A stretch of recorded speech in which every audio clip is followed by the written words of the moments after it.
Now to some more disappointing news and more news that affects Aquaman. More bad news for that movie, as if it needs it.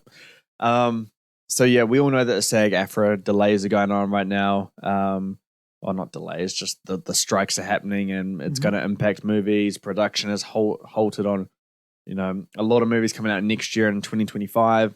So Luca Guadagnino, his film Challenges featuring Zendaya, that's moved from that September release to late April release. So it shifts away from its Oscar kind of buzz as it was about to start on, I think it was debuting at the Venice Film Festival. So it's dropping out of the whole festival circuit. Dirty Dancing 2, that's been delayed from February next year to summer 2025. And now we've got another bunch of other movies that have been discussed apparently. So Warner Brothers is looking at either pushing back Color Purple, Dune Part 2, and Aquaman and the Lost Kingdom. So, yeah, we know the ramifications that the writer's strike and the SAG strike's happening right now. Actors can't promote their movies. They can't be in production, star, or anything. So without your actors who have massive followings, promoting these movies for them, it's going to be hard to make a return on investment for that. And, obviously the writer's been involved in post-production and all that kind of stuff. There are going to be delays and ramifications for this. What do you think should happen, particularly on the Warner Brothers side of things, with The Color Purple, Dune Part 2, and Aquaman and the Lost Kingdom? What they should do with Aquaman is put in a vault. As for the other two, who knows? I think Warner Brothers is in that awkward position where they're so close to the films being released, and with this being such a big event alongside with the writers, that maybe the Hollywood higher ups might crack and give out fair wage and whatnot, or whatever they're protesting for. So I think they're in a real difficult position because they're like, shit, what do we do? It's too early to react, but then we don't want to be too late to react. So it's very awkward for them.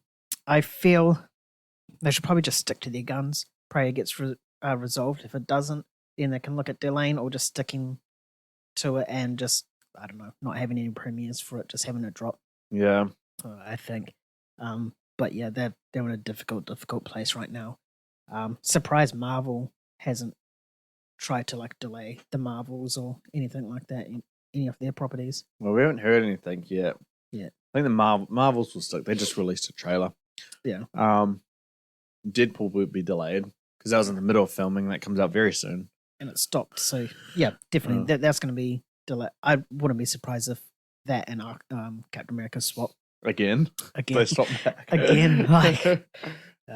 Yeah. But definitely one thing is for sure is that whoever's in charge of sorting out or making this go away, they need to actually wake up and realize that this is an issue because production's going to and has stopped on so many films.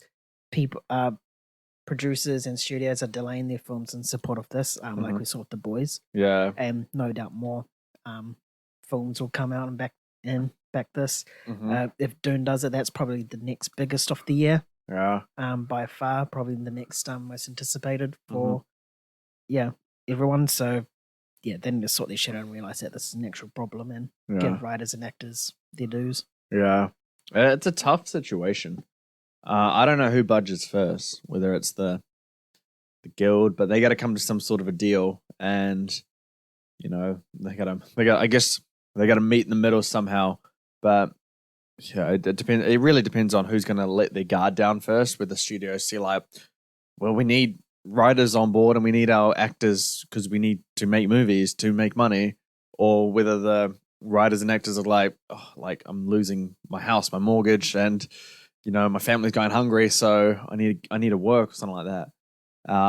Whether people are going to be donating and helping them, all this kind of stuff.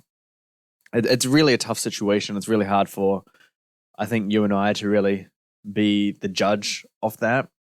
At least in how I feel, it's I don't want to assume all the facts and think that studios give them whatever they want. I know it's a business and both sides need to be profitable. I just hope either side's not greedy and everything is fair and balanced, and I just want everyone to be happy about it and, get to making things that we love. So yeah, I don't really know what the right option is. If you push back Dune and then the strike ends tomorrow, like you move it back or yeah. So they're in a rock and a hard place. Yeah. And at what point do you make the call like, okay, yep, we got to delay it now? I think you got to at least wait this out until September. 1st September, just wait till then and then just kind of see where things are at because, yeah, it's going to be interesting. Yeah, but honestly, like, if the strike ends by the end of August, then I think we might be a bit safe in terms of like these delays and all this stuff coming out. But at the end of the day, as long as working class writers and actors can get wages so they can like live and not have to like struggle like extremely financially and all that kind of stuff. So yeah, I don't know what the right move is. Aquaman, I just really swapped Dune and Aquaman's time around. Gives you more of a time for you to like decide whether you want Dune to be gone or not. And at least Dune's going to be successful. Yeah, and but then you kind of have the Wonka and Dune come out. The next event, the Chalamets. Oh, could you imagine? Oh, that would actually that would be kind of cool. Like if like that became. What would you call it? Donka, Dunka, or Wonkun? Dunka. No, I'd be like Wone. No, Donka. Donka. It would be Or the Battle of the Chalamets. Yeah, Chalamets. No, yeah. Well, that could actually. I'd be very interested to see if that would work or not. But you'd get the holiday season kind of box office boost. At this point, they got to stop caring about Aquaman's box office. It's going to lose either way. Yeah, that would be my suggestion, and just kind of buy yourself some time with Dune, and because that's kind of your big property. It's hard to say really what the box office is going to be for Dune because the first one opened up when it debuted on HBO Max at the same time. Yeah, so it's like, and it did well, but like, and that's also Villeneuve as well, and his films haven't been box office hits. Yeah, he's a flop master. As much as I love the guy. So yeah, I don't really know, but I hope these strikes get resolved to everyone's happiness very soon. More bad news. It's box office again. Blue Beetle.